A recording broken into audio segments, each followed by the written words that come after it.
Começa agora o Diálogos, um programa da TV Unesp para a divulgação científica e institucional. Aqui nós conhecemos as pesquisas e os avanços científicos do Brasil e do mundo. E também falamos de importantes ações da Universidade Estadual Paulista, a Unesp. O tema do nosso programa de hoje é a cultura digital e o design.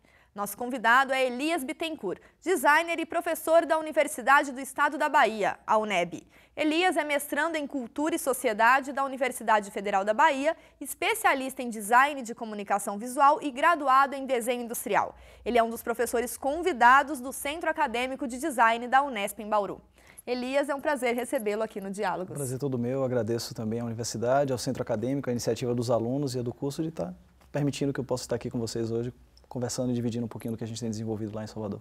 Elias, a gente vai falar um pouquinho sobre cultura digital. O que vem a ser essa cultura digital e o que ela tem a ver com o design? Na realidade, quando a gente fala de cultura digital, a gente costuma estar associando, ou pelo menos essa relação que você está fazendo aí de imediato, de o que é cultura digital tem a ver com design. A cultura digital ela não é propriamente, talvez, o que as pessoas estejam acostumadas a associar como se fosse um subgrupo cultural, uma subcultura de pessoas de nerds ou de geeks que gostam de trabalhar com dispositivos móveis, etc. Na realidade, a cultura digital, pelo menos o que a Santaella comenta, o André Lemos também, diz muito antes de um processo de mudança paradigmática nos modelos de troca, de produção de conhecimento e produção de conteúdo, que o Castells já havia falado no início sobre a era da informação e que vem sofrendo, paulatinamente, mudanças bem significativas. Então, hoje, basicamente, quando a gente fala de cultura digital, a gente se refere a uma mudança no modelo massivo, digamos assim, de produção de conteúdo que estava centrado em uma fonte original de emissão e, obviamente, numa unificação dos polos de recepção no que diz respeito ao momento da chegada da informação e as maneiras um tanto quanto, entre aspas, passivas de receber esses conteúdos.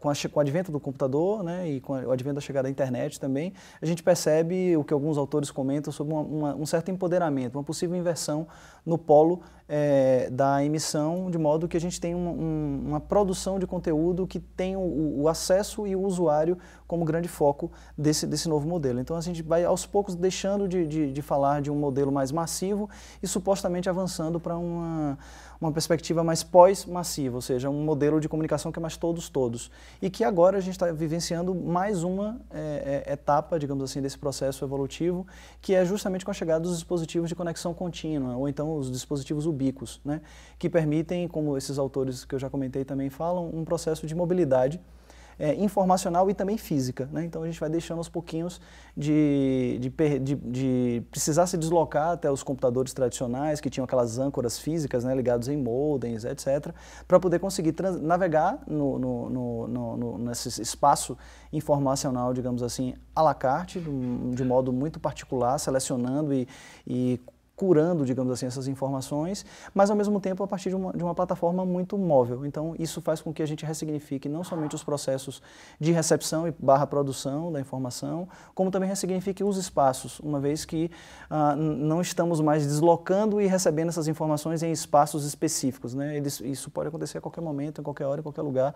Acho que o exemplo do programa mesmo, vocês estão fazendo aqui, a gente está gravando no estúdio, logo isso vai estar sendo transmitido pela televisão, mas também está disponível na web, e eu posso estar acessando isso num smartphone, em qualquer outro lugar. Eu não preciso obedecer necessariamente a um horário de programação, eu escolho o que eu quero acessar em alguma medida. É bem verdade que isso também tem algumas outras controvérsias, mas a grosso modo é isso. A gente está falando de cultura digital, a gente fala sobre essa mudança paradigmática que tem acontecido nos modos e nos processos de produção, distribuição, acesso, armazenamento e recepção também de conteúdo que tem a internet e principalmente agora os dispositivos móveis como grandes alavancas e marcos, digamos assim. Pensando nesses espaços nos quais temos acesso hoje a essa cultura digital, é nesses espaços que a gente trabalha a relação com o design. Bom, veja bem, a cultura digital, ela traz para a gente uma perspectiva, na verdade, ela afeta todos os campos do conhecimento, Então, assim, quando eu falo de cultura digital, não estou me referindo somente a uma cultura que vai necessariamente exigir uma postura diferenciada do design. Ela afeta tudo, afeta a sociologia, o campo da filosofia, os modos de subjetivação, os modos como nós nos relacionamos, o modo como a sociedade se constrói também. Agora, é bem verdade que, no que diz respeito também à tarefa do design, a gente percebe pelo menos uma perspectiva diferenciada com relação às práticas que já eram adotadas no campo massivo. Porque agora a preocupação está focada no acesso e na experiência do usuário.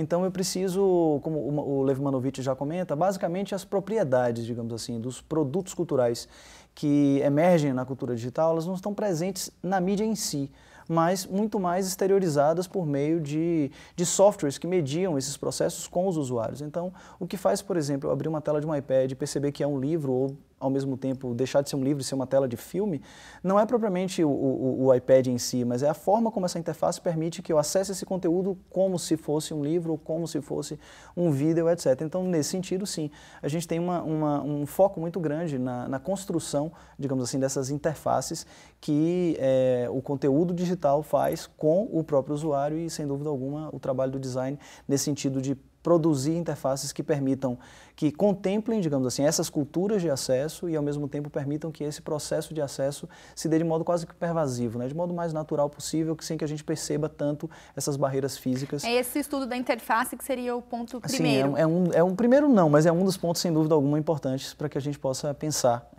os modos de acesso à informação nesse período, nesse contexto, né, da cultura digital, a partir de um olhar mais do campo do design. E como que a gente pode perceber, professor, essa relação do usuário frente a um e-book, por exemplo, né? Como que dá essa relação desse usuário que estava acostumado até então com um livro físico, hoje ele migra para uma nova plataforma, o que esse livro tem que oferecer para que ele se sinta satisfeito e confortável na leitura nesse dispositivo? Olha, eu acho que todos os produtos culturais, quando eles passam por essa atualização no campo digital, eles carregam também particularidades que são dignas, digamos assim, de nota específica e de muito tempo de discussão. Mas particularmente o livro digital, eu acho que o livro, de modo geral, eu vejo que ele traz uma particularidade que é o seguinte: o objeto livro em si, ele é construído e ele também se serviu a uma metafísica, digamos assim, ocidental de modelos de pensamento, de modelos de educação, de modelos de conceber o mundo, de organizar o próprio pensamento ocidental. Então, naturalmente, que tocar no livro é tocar meio que numa ferida epistemológica geral, tá? De nós humanos.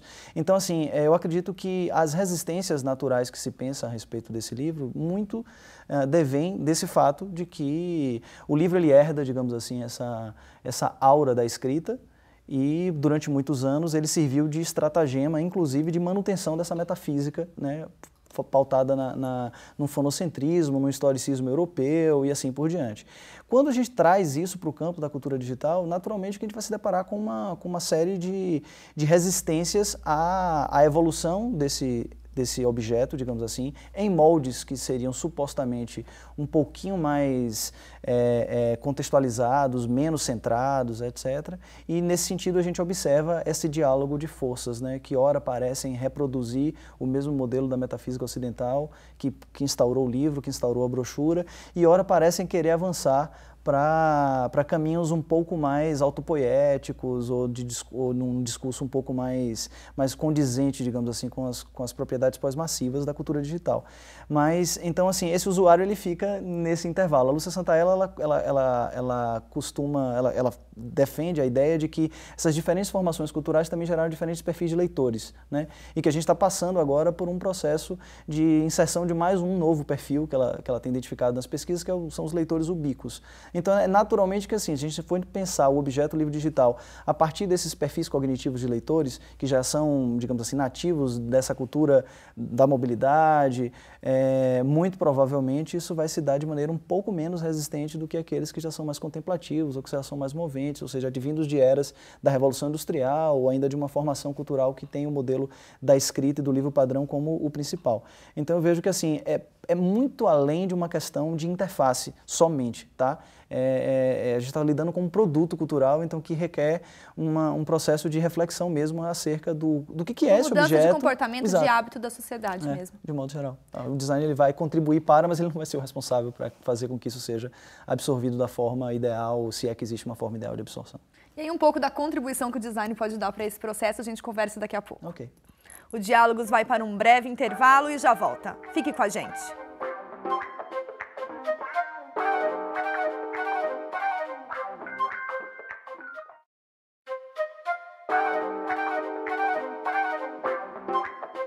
Estamos de volta e hoje o nosso assunto é cultura digital e design. Para falar mais sobre esse assunto, recebemos o designer e professor da UNEB, Elias Bittencourt.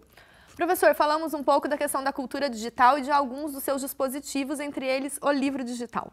O que vem a ser esse livro digital e como que o design trabalha na construção desse livro, além da interface que já pontuamos um pouquinho? Tá. Na realidade, quando a gente fala de livro digital, algumas confusões, o termo soa de primeira mão deveras inespecífico, né? Porque a gente tende a associar o termo digital ao suporte sobre o qual esse livro se deposita. E ao fazer isso daí, a gente esquece às vezes de que não estamos propriamente falando de produtos que meramente migraram para um novo modelo de plataforma. Estamos falando de um produto que está concentrado, pelo menos contextualizado, melhor dizendo, num modelo cultural, como a gente já falou anteriormente, que pressupõe uma estrutura de produção de conteúdo, de armazenamento, de distribuição e de acesso que é um pouco distinta, ou deveras distinta em relação ao modelo massivo, né? É uma comunicação mais todos, onde os processos acontecem em rede, baseado em modelos de socialização muito mais intensos que as redes sociais elas já ilustram. Então não dá para a gente pensar somente o livro digital a partir da perspectiva da própria plataforma. Então, muito embora a gente reconheça isso daí, o que a gente verifica na grande parte é justamente o contrário. A gente se referir ao objeto livro digital ou livro eletrônico como sendo sinônimo, e muito dessa qualificação, né, do digital vem acerca da plataforma sobre a qual ele está depositado. Na prática, o que a gente verifica hoje é que nós temos o livro digital em si, ele não é uma coisa recente, né, ele data aproximadamente desde as iniciativas do projeto Gutenberg, né, do Michael Hart, com a tentativa de digitalizar os livros nas décadas anteriores, já do final do século XX, e ele vinha, portanto, já tínhamos o livro digital na condição de arquivo, um PDF que a gente encontra hoje, até, obviamente, o passo seguinte, que foi o desenvolvimento dos dispositivos de leitura, os hardwares de leitura que a Amazon desenvolveu, a Kobo, a Barnes & Noble, em uma série de outras grandes livrarias que acabaram encontrando nessa própria plataforma não somente um espaço para materializar, ou melhor dizendo, para manifestar esses arquivos, né, a partir de uma interface um pouquinho mais próxima ou análoga ao livro tradicional, inclusive com telas que simulam o papel, que não brilham, etc., mas que ao mesmo tempo funcionam como ponto de venda, né? Então a gente teria de primeira mão esses livros arquivos, os hardwares de leitura que são focados especificamente para a leitura desses arquivos e para a emulação de uma cultura editorial tradicional. E nós temos também, com o advento dos dispositivos multitarefa, que são as conhecidas tablets, os iPads, independente do sistema operacional que a gente esteja rodando, onde o dispositivo ele não é voltado somente a uma tarefa específica. Eu posso assistir um filme, eu posso fazer uma nota, eu posso usar ele como um laptop para a sala de aula, né? Então, e posso usar para ler livros também. Então, esses livros que passam a ser transmitidos ou pelo menos apresentados para essas plataformas, eles vão precisar ou de aplicativos, softwares de leitura, que a gente acaba também costumando referir-se como sendo o próprio livro digital, e aplicativos que são o próprio livro digital. Então a gente tem algumas nuances aí que mudam um pouco desse processo, porque quando eu falo de um aplicativo de leitura, eu estou falando de uma interface de software que foi projetada e programada para tarefas de leitura. Mas quando eu falo de um livro que é um livro aplicativo, eu falo de um livro que ele foi programado em linguagem computacional para explorar aquele dispositivo. Já nasceu nesse novo ambiente, é isso? Ele já nasceu nesse novo ambiente, ele foi criado para extrapolar, ou pelo menos explorar o máximo possível a própria plataforma. Então, acelerômetros, dispositivos, interfaces cognitivas que reconhecem comportamentos do usuário, que estão geolocalizadas. Então, assim, esse conteúdo, ele se contamina com uma lógica, que é essa lógica da ubiquidade e também multitarefa disso daí, que vai também produzir algumas consequências um pouco diferenciadas.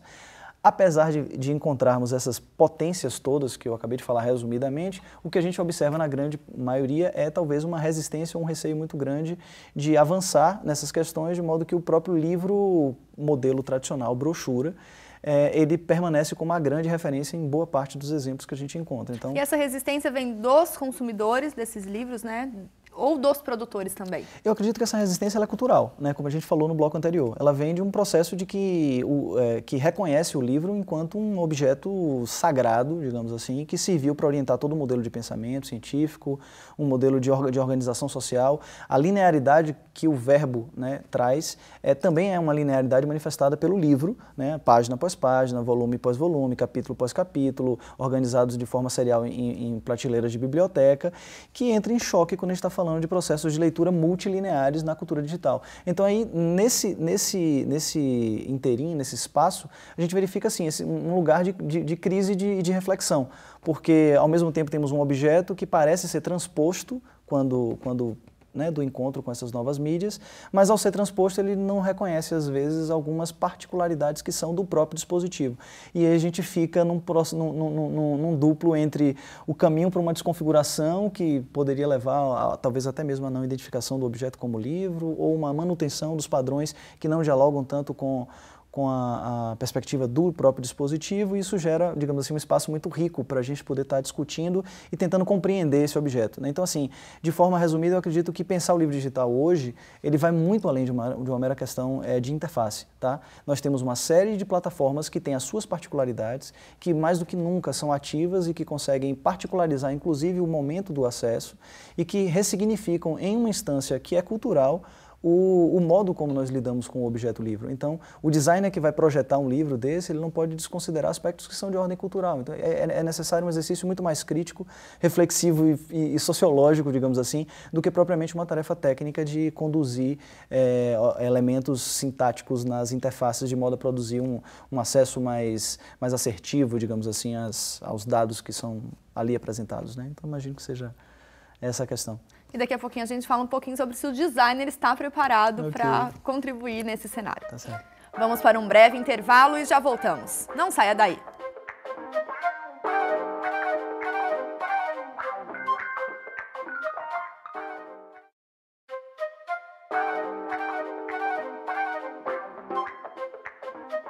O Diálogos está de volta e o assunto de hoje é a cultura digital e o design. Nosso entrevistado é Elias Bittencourt, professor da UNEB e designer.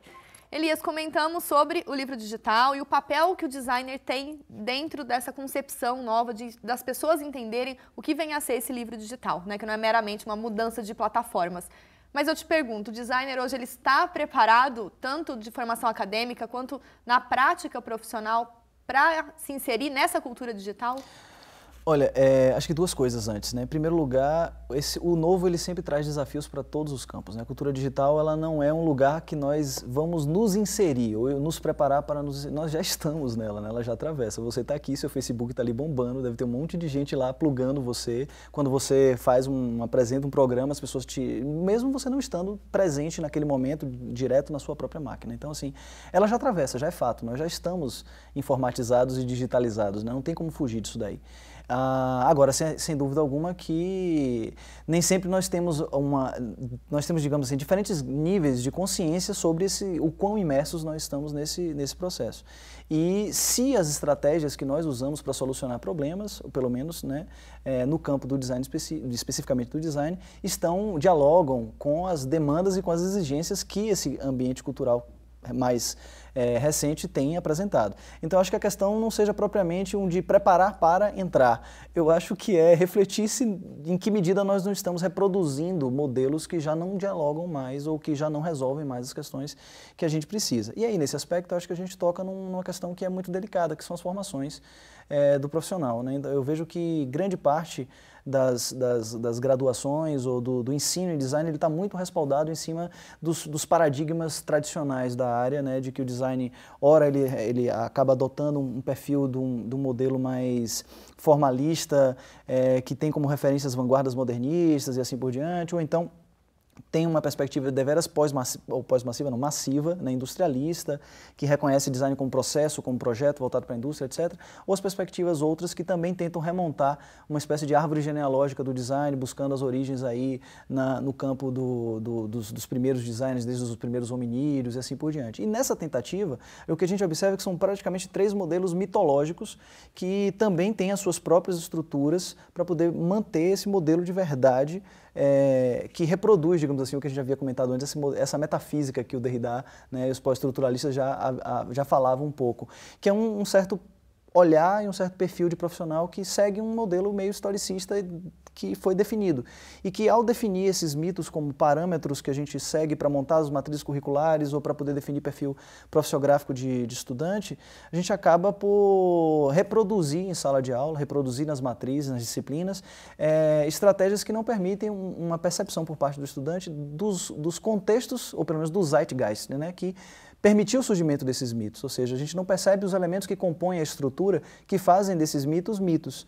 E nesse sentido eu vejo que o aluno ele fica muito pouco preparado para perceber que também hoje nós temos uma estrutura funcionando e que demanda talvez um reconhecimento, uma postura muito mais crítica, muito mais reflexiva acerca das organizações sociais, acerca dos campos filosóficos, para que a gente possa encontrar talvez caminhos outros que não sejam aqueles a serviço do centro que vem se repetindo já a longas datas. E nesse aspecto eu acho que é um pouco tenso, porque a cultura digital ela traz problemas que são paradigmáticos para serem solucionados e a gente tem uma educação que repete e reproduz um modelo industrialista e formalista muito demarcado, claro, com as suas particularidades, as suas variações de curso para curso, mas que, de modo geral, mantém essa mesma perspectiva que fazem com que a gente, às vezes, olhe para o novo a partir de um filtro que é mais velho, né? E fazendo com que a gente reproduza as velhas tradições com uma cara de novidade, mas que, na realidade, é um déjà vu.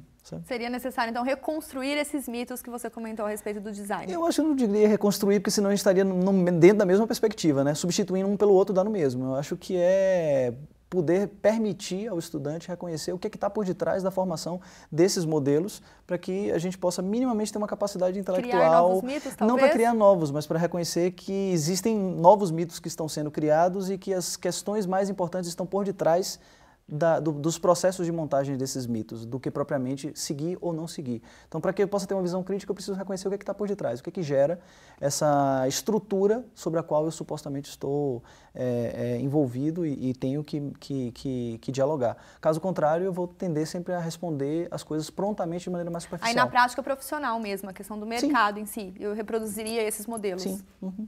E qual seria a saída, então? Bom, eu acho que a saída primeiro é começar a fazer perguntas, né? Porque a gente está muito acostumado com respostas. Eu fico sempre na angústia de saber o que é, então, qual é a melhor forma de seguir. E nesse afã de responder as perguntas, eu nem me preocupo em entender o que está por detrás da pergunta que foi feita. Então eu vejo que o estudante de design, às vezes, ele tem uma prontidão, ou pelo menos uma tentativa muito imediatista de solucionar os problemas, sem parar para perguntar se aquele problema que se apresenta para ele é verdadeiramente o problema que ele tem que atacar, ou quais são as variáveis culturais, sociológicas, filosóficas que envolvem a formação daquele problema e que talvez exigiriam dele uma solução muito diferente daquela que a priori seria a mais imediata ou a mais valorizada dentro do perfil de formação que ele está acostumado a ter. Principalmente porque ele também vive essa cultura digital, ele também é usuário, ele também consome esses produtos da cultura digital. Elias, só para a gente finalizar, então, tem alguma dica que você poderia dar para esse aluno de design inquieto dentro desse cenário? Olha, eu acho que a dica é viver, né? Eu acho que a gente precisa sair um pouco do contexto do design, às vezes, e procurar na literatura, no cinema, na arte, nas vivências sociais, nos grupos onde a gente está envolvido, as questões que aparecem para a gente como sintomas, que na prática a gente vai lidar como trabalhos ou como atividades que são projetuais, mas elas não são nada mais, nada menos do que sintomas de questões que são socialmente, enfim, vividas por eles. Então, acho que é sair um pouco do ambiente somente de design, se aprende só com designers. Não, acho que tem muito para se aprender nessa vida aí afora, que contribui, inclusive, para uma formação um pouco mais crítica a respeito dessas questões. Elias, gostaria de agradecer imensamente a sua participação aqui no Diálogos e agradecer também o bate-papo que você vai ter junto com os alunos do Centro Acadêmico, exatamente para plantar essa sementinha da reflexão e do questionamento, já que estamos nessa cultura digital e o design faz parte dela. Eu que agradeço ao Centro Acadêmico, à Unesp e também à TV Universitária pela oportunidade da fala e, enfim, muito obrigado a vocês também. O Diálogos de hoje termina aqui. Em nosso site você pode rever este e os demais programas. Deixe os seus comentários, curta e compartilhe. Até semana que vem.